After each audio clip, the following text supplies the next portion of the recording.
Touch the water, love. No. We can be together. No, again. don't touch the water. felt Don't tears touch the spring water. to my No, eyes. that's not a good And I idea. almost couldn't help myself. No, dude. Hey guys, Dennis Machina here. Thanks for hanging out. Today's reaction is the latest Creepypasta from Crypt TV. This is Water's Edge Song of Sadness. But before we get into it, please go over and support Crypt TV. I'll leave a link to the channel, along with a link to the original video in the description below. Then you can support me by heading over to patreon.com/DennisMachina or by clicking join right below this video. Regardless of where you go, you'll have a ton of rewards to choose from, and I would greatly appreciate it. But if you can't do that, I completely understand. All they ask is you head right below this video, hit that like button, some love, and if you're new here, please click the subscribe button and ring notification bell because I put up new videos every single day. Never a little bit of support helps. Without any further ado, thank you. Thought I'd seen the worst disease ever created in the cancer that ate away my dear Emily. Oh.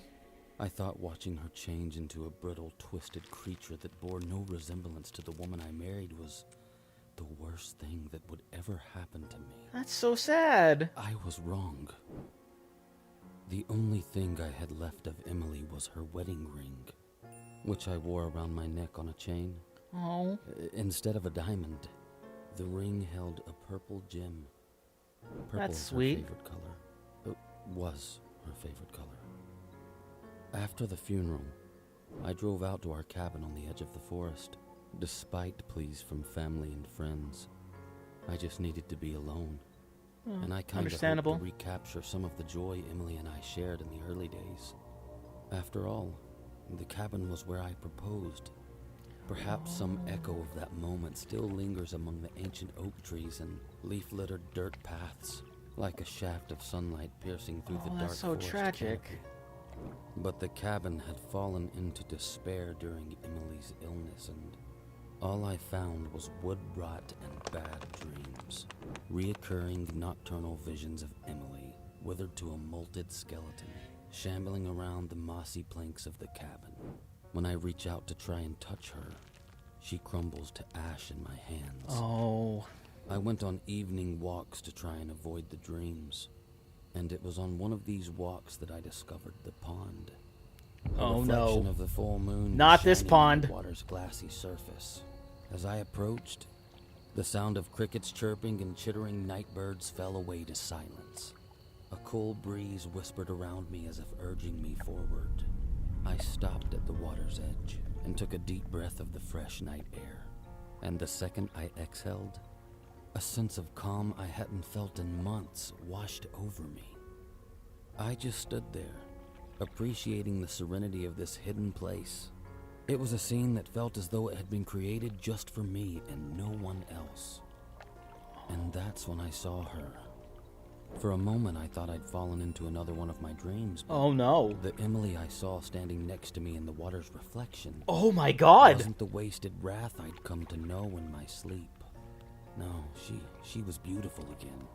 The full bloom of health glowed in her light brown skin, like bread fresh out of the oven. I quickly spun around, expecting to see my wife standing next to me at the edge of the pond. But save for the watchful trees, I was alone. Oh. When I looked so back sad. at the pond, she was still there, smiling up at me with joyful tears in her eyes. John, Oh. She said, how I've missed you. I was speechless. What? She looked absolutely perfect.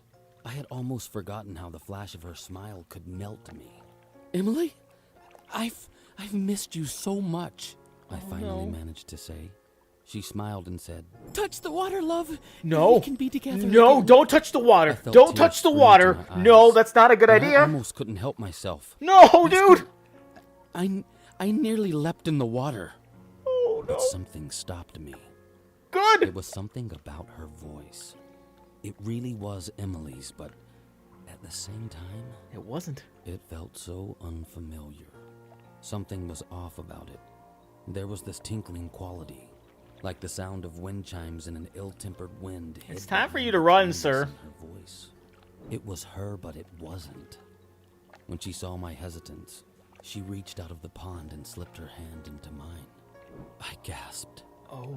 I had actually felt her fingers intertwining with mine. Oh. The soft warmth of her skin pressing into my palm. This is not gonna end well, sir. She whispered, and when she did, I could feel her breath in my ear. I can't lose you again. All notions that I had no. fallen into a dream were gone in an instant. It was real, and I thought it might be my only chance to get back the woman I loved. No, don't! I raised my foot, ready to plunge into the dark waters, come what may. Bad But then I idea! heard a low growl coming from the other side of the pond. I froze. What? With a shiver running down my spine. I'm sorry? I looked up. I saw dark shapes hunched over on the far shore. Oh no! Several pairs of eyes shone out from the darkness. Oh, like no. lanterns. One of the shapes stepped into the moonlight and my blood ran cold. Even beneath its charred flesh and sharp teeth. Ooh, that's not a pretty sight. Crouched before me had a horrible human body. Oh, Lifting its face God. up to the moon, it unleashed a terrible roar. I heard the legends of the Woebones, monsters in the woods that are drawn to your sadness. I thought it was just another story like Bigfoot or, Nope. a lot of rumors. It's but no very real in this sightings. case. I swore it wasn't real until now. Very real. I tried to run, but my feet tangled beneath me and I fell. It's too late, man. Rocks dislodged in my terror Oh. and tumbled into the pond with a loud splash. Oh. A single droplet landed on my cheek where my tears had so recently run. Oh. Without turning back to see if Woebones were following, I ran all the way back to the cabin and locked myself inside. Riding the surge of fear and adrenaline, I pushed the couch in front of the door, barricading myself inside. Out of nowhere, a wave of dizziness struck me, and before I could take another step, I collapsed. I Uh-oh. woke up on the floor. The side Oh! of my face was burning. Dude, what happened to your face? Where the water from the pond had touched my skin, Oh. black veins had sprouted and ran down toward my neck. Then a Oh. whole chorus of howls rose from outside. Peeking through the curtains, I saw the glowing eyes and dark shapes of the Woebones skittering around my cabin like wolves. But they didn't attack. It seemed like they were waiting. Exhausted, eventually I had no choice but to try and get some sleep.